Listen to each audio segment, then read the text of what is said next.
حي على الفلاح.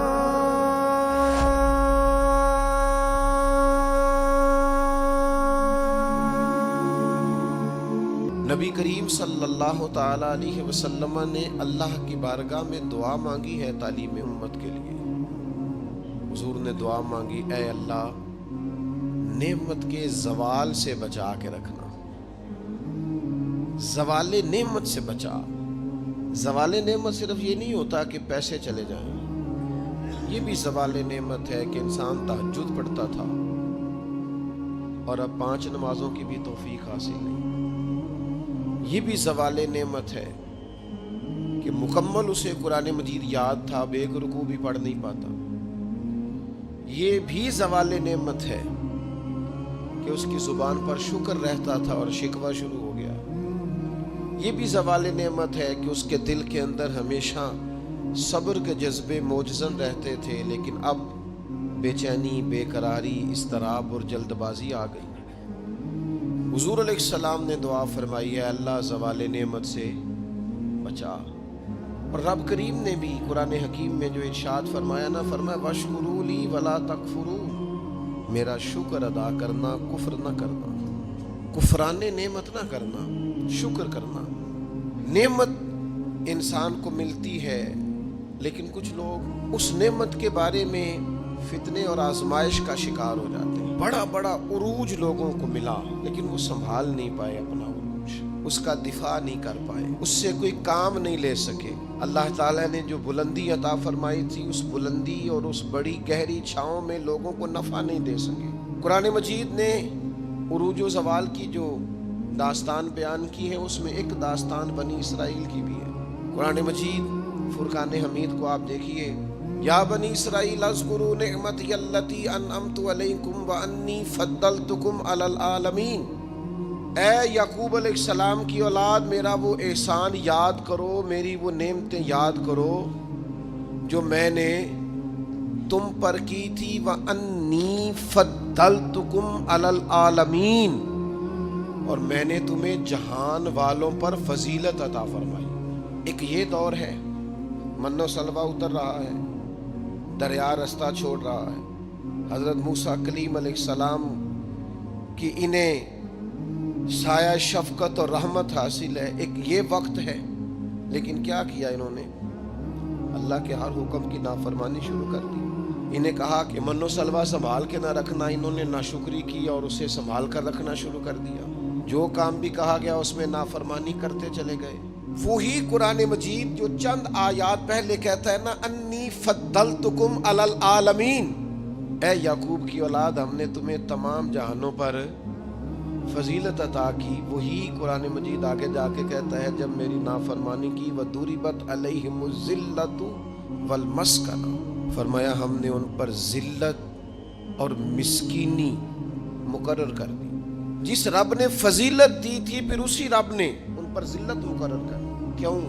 کفران نعمت کیا ہے، اللہ کی نافرمانی کی ہے، خدا کے فضل سے ملی ہوئی چیزوں کو اپنی ذاتی جاگیر سمجھا ہے، مسلسل اللہ کے انبیاء کو ستایا ہے، نبیوں کا قتل تک معاذ اللہ کیا. یہ عروج و زوال کا عجیب رنگ دیکھو کہ انی فضلتکم علی العالمین وضربت علیہم الذلہ، ایک ہی پارے میں، ایک ہی مقام پہ.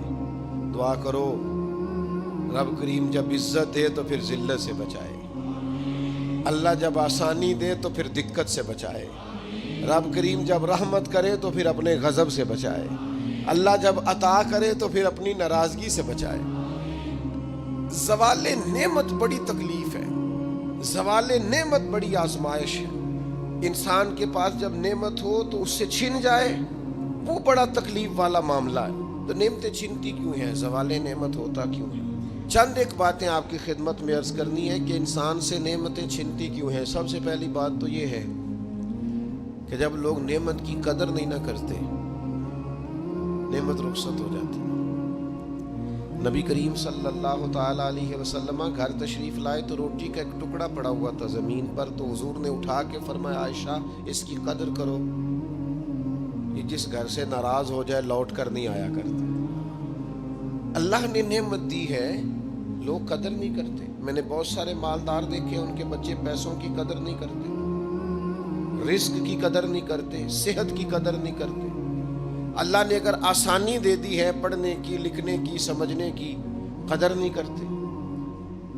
یہاں تک کہ کچھ لوگوں کو رب کے بندے میسر آتے ہیں, خیر سیکھنے کا موقع ملتا ہے پر بے قدراں نے قدر نہ کی تھی تے کیتی خوب تسلی ہو, دنیا دار پجاری زر دے کتیاں دے گل ٹلی ہو. بک بک روشن اکھیاں تکیو ویکھ حویلی کلی ہو, کوچ نصیر اساں جدوں کیتی پہ جانی تھر تھلی ہو.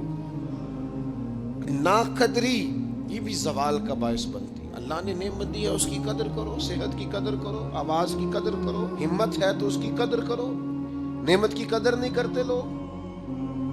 پیسے سے پیار کرنا اور ہے, اللہ کے دیے ہوئے رزق کی قدر کرنا یہ اور ہے. ہم نا قدرے ہو جاتے ہیں.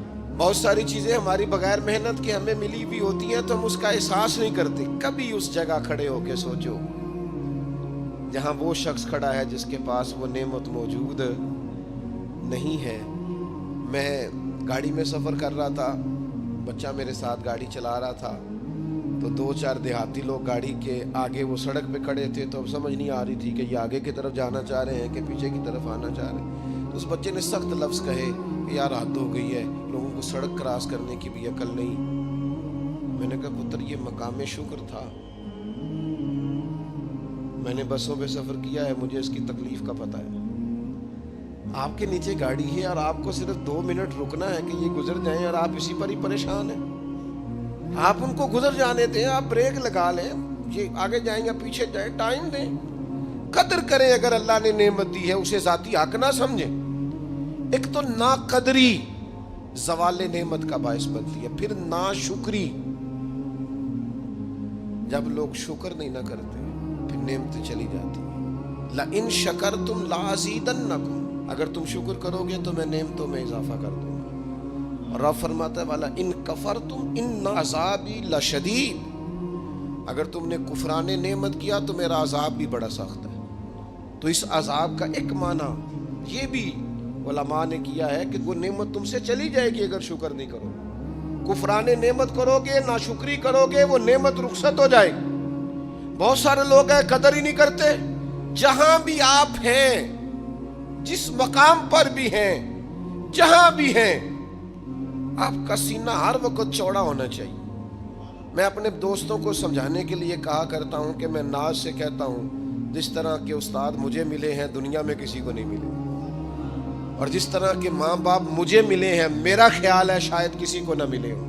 اور پھر اس کے بعد جس طرح کے دوست, شاگرد, مرید, پیار کرنے والے, کہ دیکھو نا دوستوں کو جگہ نہیں ملی, کھڑے ہیں یہاں پہ. تو میں پھر کبھی کبھی ناز سے کہا کرتا ہوں خدا جانے بلندی ہے کہ پستی, پر جہاں میں ہوں وہاں کوئی نہیں ہے. آپ جہاں ہیں, جس مقام پر ہیں, آپ کی طبیعت شکر کے اندر ڈھلی ہوئی ہو. ایک ہمارے ہاں بچہ پڑھا کرتا تھا, تو اچھے کھاتے پیتے گھر کا تھا, تو ہر وقت کی لڑائی, فلانی چیز نہیں ملی, فلانی چیز نہیں ملی, ہر وقت کا رٹا. تو مدرسے میں بچے کام لگے ہوئے تھے, تو ہماری مسجد کی نا, چھوٹی مسجد کی کھڑکیوں سے مدرسہ نظر آتا ہے. میں نے اسے کہا پتر وہ دیکھ ذرا کیا ہونے لگا ہے. تو مزدور نے پونا کھولا, دوپہر کا ٹائم تھا, پھر اس نے ہاتھ دھوئے, پونا کھولا, پانی رکھا, پھر وہ چھوٹا سا توڑا تھا سیمٹ والا وہ بچھا کے اس پر وہ بیٹھ گیا. پھر اس نے جب وہ کھولا نا پونا, تو اس میں سے جو روٹی تھی وہ کافی ساری, اچار وغیرہ, سالن, وہ کچھ پونے کو بھی لگ گیا تھا. پھر اس نے جس شوق سے بسم اللہ پڑھی ہے نا, اور جس مزے سے روٹی کھائی ہے نا اس نے, اور پھر اسے اس کا تلفظ نہیں ٹھیک ہوگا, پر لفظ تاثیر سے بنتے ہیں, تلفظ سے نہیں. ہو سکتا ہے اسے سیکھنے کی ضرورت ہو, لیکن اس نے جب وہ کھا کے ہاتھ اٹھائے نا, اور کپڑے سارے مزدوری سے بھرے ہوئے, اور جس ذوق سے اس نے آسمان کی طرف دیکھا, میں نے کہا پتر اس کو رزق کھانا کہتے ہیں اور اس کو شکر کرنا کہتے ہیں. یہ لائن لگی ہوئی ہے کھانے پینے والی چیزوں کی, اور اے میں نہیں کھانی, تو اے میں نہیں کھانی, تو یہ میری پسند کی نہیں ہے, تو یہ میرے ابا جی کہا کرتے تھے بھوک لگی ہوئے تے ہر شے دا سواد ہے, تے نہ لگی ہوئے تے بڑ نخرے نے. نہ قدری اور نہ شکری، یہ زوال نعمت کا باعث بنتی. کبھی نہ شکری نہ کریں، جو چیز ہے اس پر خدا کا ڈھیروں ڈھیر شکر ادا کریں اور ہر حال میں شکر ادا کریں. کہیں مالک نے جو مجھے دیا ہے کرم ہی ہو گیا، جو اللہ نے مجھے عطا کی ہے اس پر اس کی رحمت ہو گئی، فضل ہو گیا. حضور علیہ السلام نے فرمایا 70,000 لوگ ہوں گے جنہیں رب حساب کے بغیر جنت عطا کر دے. فرشتے بھی حیران ہو کے پوچھیں گے او تم کون ہو، کوئی حساب کتاب بھی نہیں ہوا. وہ کہیں گے ہم وہ ہیں جو ہر حال میں اپنے رب کا شکر ادا کرتے ہیں.